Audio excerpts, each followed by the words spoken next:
За Google-ийн сайн менежерийн зан үйлийн номер 3. 10 жилийн туршид Google компани судалсаны 8 зан үйлийг сайн менежерүүд гаргадсан байна гэсэн энэний 3 дахь нь гэсэн үг. За энэний 3 дээр юу байна вэ гэхээр хэрвээ та ямар нэгэн байдлаар баг удирддаг болвол багийнхаа амжилт болон well-being буюу сайхан байдалд нь анхаарах хэрэгтэй гэдэг ийм зүйл байгаа. За тэгээд well-being-ийг товчхон тайлбарлая. Энэ бол ажлын байрны орчинд нэг маш их яригддаг болсон зүйл. За well-being гэдэг дотор болохоор ажилтны ер нь бол биеийн эрүүл мэнд, сэтгцийн эрүүл мэнд, за emotional буюу өөрийнхөө нөгөө нэг сэтгэл зүйн мэдрэмжээ илэрхийлэх байдал, за тэгээд олон нийттэй харилцаа гэсэн ийм дөрвөн зүйлээс well-being ерөнхийдөө бол бүрдэж байгаа. Тэгээд нийлүүлээд сайхан байдал гэж ерөнхийдөө бол орчуулгад гаргал юм шиг байна.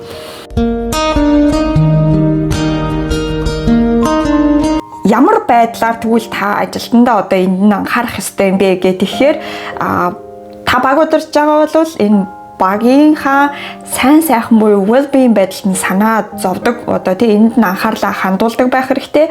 Ингийн тулд танай багийн гишүүд чинь сэтгэл зүйн хувьд одоо нөгөө нэг аюулгүй гэдгээ мэдрээд чөлөөдөө асуултыг асууж болдог, өөрийнхөө үзэл бодлоо илэрхийлж чаддаг. Тэгээд өөрийнхөө шинэ ID-ийн хувьд буюу санаануудыг одоо нээлттэй хилцүүлээд боломжтой бол хэрэгжүүлэх юм, боломжтой бол тэрийг хэрэгжүүлж туршиж үздэг. Ийм байхыг ерөнхийдөө бол дэмжих хэрэгтэй гэсэн ерөнхий юм багц тодорхойлдог. За жишээгээр хэдүүлээ энийг задлаад би тагд тайлбарлая. За эхнийх нь болохоор юу байна вэ гэхээр ингээд хүндээ одоо нэгийг харьцах нэг юм уулзалт хийгээд хүнийхээ алдаад байгаа зүйлүүд дээр нь одоо чи туслаж болно гэж байгаа байхгүй юу. За тэгэхээр жишээ нэг Эма гэдэг ажилтан байл л та. За тэгсэн чи Эма яасан бэ гэхээр хийх ёстой ажлаа хугацаанаас нь хоцорч өгсөн. За тэгэхээр багийн нөгөө удирдлага нь ингээд за би чамтай нэг уулзах гэсэн юм аа гэд нэгийг харьцах нэг уулзалтыг нөгөө үнтэй ингээд цагаа тохироод уулзах юм байна. За тэгээд удирдлага юу гэж хэлэх вэ гэхээр ингэм байна. За би чамааг ингээд хугацаанаас ажлаа хоцроосон. Тэгээ хоёлаа. Гэхдээ чи энээс болоод маш их дарамт авж байгаа. Тэгээ чи дотроо маш их стрессж байгаа гэдгийг чинь би мэдэж байна. Ингээ ойлгож байна. Хоёлаа дахиад хоцроохгүй тулд чи яг юунаас болж энэ ажил хугацаанаас хоцорсон бэ гэдгийг надад тайлбарлаж өгөөч гэх юм. За тэгэхээр юм хэлэх нь ур чадвар хүрээгүй, эсвэл энэний хажуугаар зөндөө олон нэмэлт ажлууд орж ирчихсэн, эсвэл юу гэдیں те хүүхд өвдсөн гэдэг ямар нэгэн шалтгаан байж тарах нь шүү дээ. За тэгэхээр удирдлага энэ дээр нь за дараагийн удаа хэрвээ чиний үнэхээр чадахгүй зүйл гарч ирэх юм бол чи надаас ингээд энэ дээр яг чадахгүй байх яах вэ гэж асуугаарай. Үгүй бол хэрвээ дараагийн удаа чамд үнэхээр их нэмэлт ажлууд байгаа бол яаралтай биш чиний ажлуудын зарим хугацааг нь би хойшлуулахад анхаарай, чи надад энэ талаараа хэлээрэй. Эсвэл үнэхээр их ажил байгаа бол бусад багийн гишүүдэд чиний ачааллыг ингээд дараагийн удаа хуваарлая. Гэх мэтлэнгээр дахиад тэр алдааг тэр ажилтан гаргахгүй байхад юу хийх вэ гэдгийг тэр ажилтнтай тохиролцох юм байна л та. За хоёрдугаар жишээ нь одоо багийн буюу хувь хүний амжилтаар нь бахархах тэрийг тэмдэглэх гэж байгаа байхгүй юу. Энэ нь нөгөө нэг дахиад сэтгэл зүйн эрүүл мэндтэй нь одоо хамааралтай. Өөрөөр хэлбэл хүн нөгөө ад жаргалын гормоныг ялгарах тусам тэр ажилдаач дуртай болон байгууллагадаач дуртай удирдлагатаач одоо гоё тэр хүн надад юм өгч чадчих байгаа учраас би хамтарч ажиллах хүсэлтэй болно гэсэн. Тэгэхээр жишээ нь энэ дээр ингээд шинэ ажилтан хамгийн анхныхаа ажлыг ингээм амжилттай дуусгасан. Эсвэл одоо тухайн ажилтан танай компани жилдээ ганцхан болдог ч юм уу те. Эсвэл маш том төслийг ч юм уу ард гарсан бол одоо багийнхаа хурал дээр энэ талаараа ингээд тэр хүндтэй за анхны ажлаа энэ хүн амжилттай дуусгахад баяр хүргэе. Эсвэл ингээд жилдээ ганцхан болдог арга хэмжээг ийм амжилттай хийсэнд нь баяр хүргэе ч юм уу те. Ингээд тэрийг ингээд тэмдэглэх хэрэгтэй гинэ. Хэдийгээр тухайн хүн жоохон ичээд ингээд дотроо ингээд гаднаа ичиж байгаа боловч дотроо бол тэр хүн гэрнхээр ад жаргалтай баяртай өөрийнхөө чадсан гэдэг мэдрэмжийг тэр хүн ингээ авах юм байна. Үгүй бол энийг ингээ бас мэйлээр ингээ бусдад мэдэгдэж болно гинэ. Тэгвэл одоо манай энэ Эма гэдэг хүн үнэхээр сайн ажиллаа дадаа гэхээ оронд за манад ингээ багтэй жилдээ ганц удаа зохион байгуулагддаг ийм ажлыг хийлээ. Эсвэл ийм том контрактыг ингээд одоо гэрээг бид нэр хийлээ. За тэгээд энэ гэрээнд ингээд хамтарч оролцсон та бүхэнд ингээ маш их баярлалаа. Цаашдаа ч гэсэн хэдүүлээ ингээд маш том ажлуудын хамт ингээд гарна гэдэгт бол итгэлтэй байна. Дашрамт дурдахад энэ ажлыг манай багийн Эма гэдэг гишүүн удирдах явуулсан юм аа. Гэл ингээл болчих юм байна.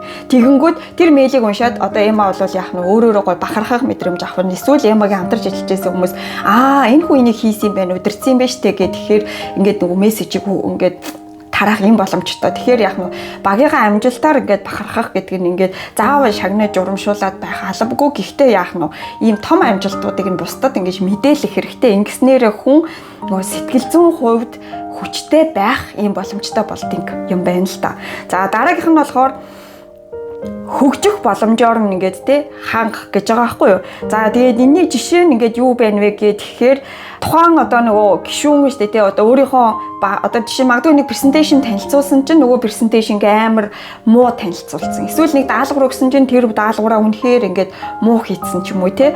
Ингээд байх юм бол дахиад нөгөө нэгийг харьцах нэг уулзалтаа яах нь захиалах юм байна. За тэгээд юу гэхээр за үнэхээр энэ ажил чинь бол муу болсон. Чи тэр хоёулаа энийг ингээд чи тэр мэдж байгаа те. Энийг сайжруулахын тулд дараагийн удаа хоёулаа юу хийвэл чи сайжруулах ингэж бодолтой байна вэ? Тэгэхээр нөгөө хүн маань яах нь ингээд ярих нь. Тэгэхээр удирдлага ганцхан чиний презентацийн муу боллоо. Тийм учраас чи дараагийн удаа гэдэг хахаа өмнө заавал яах нь тухайн хүний үзэл бодлыг сонсох ёстой.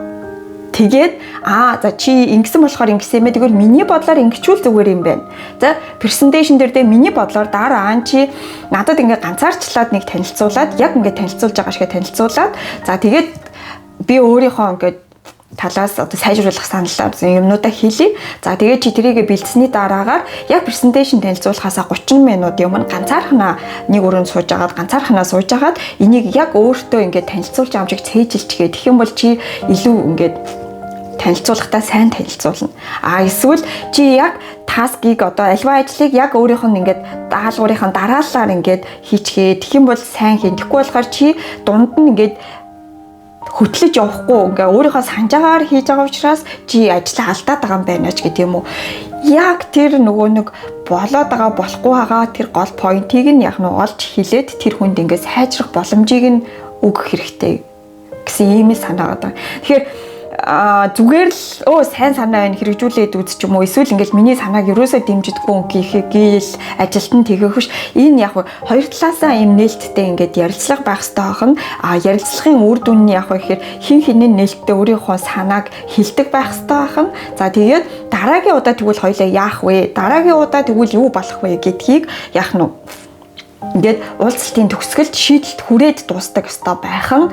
За тэгээд амжилт байх юм бол хамт олонд нь зарал хэрвээ тэр хүнд та зөвлөмж шүүмж өгөх гэж байгаа бол нэгийг харьцах нь нэг тэр хүнд л хэл бити түмний дунд тэр хүнийг зарлал. Өөрөөр хэлбэл энэ нь well being буюу нөгөө нэг сайн сайхан байдалд ч маш сөрөг нөлөөтэй буюу тэр хүн нөгөө ичих айх тэгээд нөгөө нэг хүндлэх за нөгөө эмпати буюу нөгөө бусдыг ойлгох гэх бүх юм энэ дээр яадаг гэхээр ингэ шууд унждаг гэсэн үг байхгүй. Тэгэхээр нөгөө юм чинь юу нөгөө ажилдаа дуртай байх нөгөө токсик моксик руу чи ингээ шилжээд орчин л гэсэн санаа энд явж байгаа юм байна. За ингээд бүгдээрээ хин хинийхээ well being буюу сайн сайхан байдалд нь анхаарцгаая. Ингээм бол ажлын бүтээмж нэмэгдэх юм байна. Дээрээс нь нэмээд ажилдаа ч гэсэн дуртай байх юм байна. Амжилт.